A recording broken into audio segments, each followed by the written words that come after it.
C'est moi, Nicolas. Vous vous souvenez quand même? V'là ma pensée du jour. Alain Juppé, eh ben, il est tellement chauve que quand il va à la plage, les galets l'appellent papa.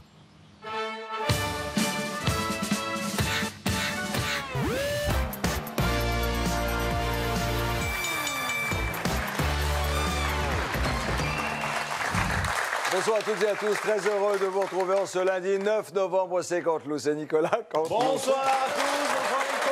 Un peu en retard, Nicolas. Oui, non, je suis venu en Vélib, c'est pour ça, parce que je prends de l'avance par rapport à la COP21, je trouvais que c'était bien de montrer l'exemple. Classe, bravo, je vous félicite, voilà. je suis fier. Donc j'ai garé mon Vélib juste à côté de votre gros 4x4 diesel. Ça m'étonnerait, j'ai pas de 4x4 diesel, arrêtez de rire avec ces trucs. Le gros 4x4 immatriculé UV, c'est pas vous? Non, non. Vous êtes surtout venu pour nous parler du succès de Nicolas Sarkozy. Oui, alors formidable. Il a réussi à faire l'unité, une grande réunion familiale. C'était beau à voir. Tous les Républicains, bon, sans Juppé, sans Fillon, sans Le Maire, sans NKM, sans gluten. Sans gluten. Voilà. Il a réussi à faire l'unité, mais tout seul. Merci beaucoup.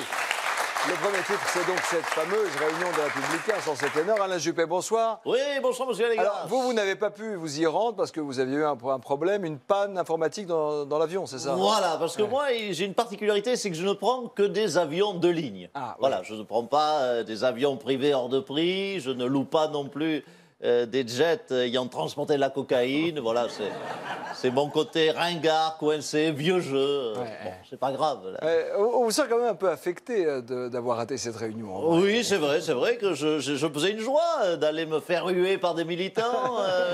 J'étais tout excité à l'idée de me faire cracher dessus, jeter des cailloux par des militants sarkozystes bas de plafond. Bas de plafond. Voilà, bon, écoutez, c'est pas grave, la prochaine fois. Merci beaucoup, en tout cas. Comme vous, d'ailleurs. Comment ça, moi? Et comme vous, la prochaine fois, vous assisterez peut-être aux répétitions de Mylène Farmer au NMA. Non. Les relations sont toujours tendues dans la famille Le Pen et nous avons des images. Regardez. Je veux pas t'appeler mon père, ni papa d'ailleurs, parce qu'en fait, je t'aime pas. Donc, monsieur Le Pen, les régionales approchent et je vous demande solennellement de fermer votre grande gueule. Nardi le moque. Tu sais quoi? Eh ben, va te faire voir. Non mais on marche sur la tête. Ma propre fille qui veut m'assassiner. Non, mais, tu veux pas quand même avoir le toupet de me reprocher ce que tu m'as appris pendant des années, tirer dans le dos des gens? Regardez qui s'enfuit. Un noir. Bon. Merde, il court vite le salopio. À vous les enfants. Merci, papy raciste. Marine, depuis que tu traînes avec des tarlouses, t'es devenue une vraie gonzesse. Et pourtant, j'ai rien fait de mal. Je t'ai élevé à la cravache. Qu'est-ce qui s'est passé? Yahoo, je suis une princesse. Non, tu es John Wayne. Petite saleté. Tu m'as vraiment déçu. Heureusement, sur le bord de la route, j'ai croisé une fille plus extrémiste que toi. Ah, Nadine ma bovine, reine des danses-flores, légère et raffinée.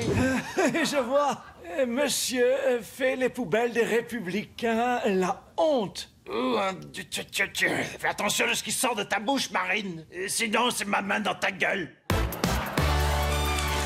L'info politique, c'est cette énorme bourde de la ministre du Travail, Myriam El Khomri, chez notre ami Jean-Jacques Bourdin. L'interview Jean-Jacques Bourdin, c'est maintenant. Bonsoir Jean-Jacques.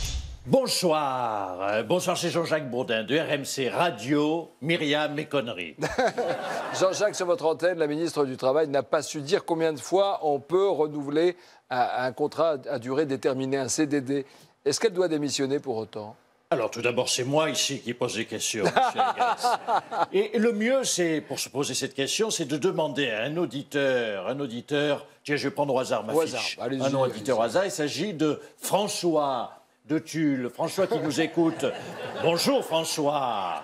Bonsoir, Jean-Jacques Bourdin. Bonsoir. Alors, écoutez, François, la ministre du Travail doit-elle démissionner ou pas?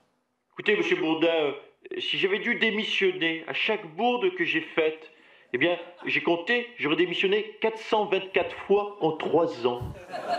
Alors, on change de sujet. On va parler, tiens, écologie avec la COP21. Et tiens, concernant la COP21, que veut dire, François, COP 21, COP 21, répondez, COP 21. COP 21, eh bien, COP 21, COP 21. Bien sûr, oui. Alors, COP comme C comme conférence. D'accord, ça d'accord. O comme, bien sûr, O comme les odeurs, conférence sur les odeurs. Hein. Et puis P, comme son nom l'indique, P comme pot d'échappement. Voilà, c'est ça. La conférence sur les odeurs de pot d'échappement. Voilà. Et 21, vous n'avez pas répondu. 21, c'est quoi? 21, c'est... 21, c'est 3 fois 7. Voilà, je dois vous quitter parce qu'on m'appelle. Au revoir, M. Bourdin.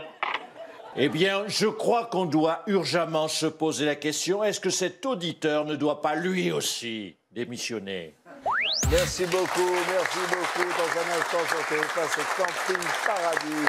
Jean-Jacques Bourdin. Tiens, une question, Nikos Aliagas. Je sais que vous admirez, vous êtes un admirateur de la plastique de Chaim. Oui. Citez-nous 3 chansons de Chaim, vous qui êtes admirateur. Chaim. Même une seule. Une seule. Évidemment, on la connaît tous. Merci, ça suffira. La question se pose. Est-ce que M. Aliagas doit démissionner? Appelez-nous. Chaim, pardon, il m'a piégé. Bonne soirée, c'était Nicolas. C'était Nicolas Canteloup, femme de couleur, voilà. C'est la plus belle. Pardon, Chaim. Françaises, Français, ce message est pour Chaim. Ta nouvelle coiffure est moche. Très moche. Merci. Non, et franchement, sa nouvelle coupe, c'est un mix entre Guignol et Godefroy de Montmirail.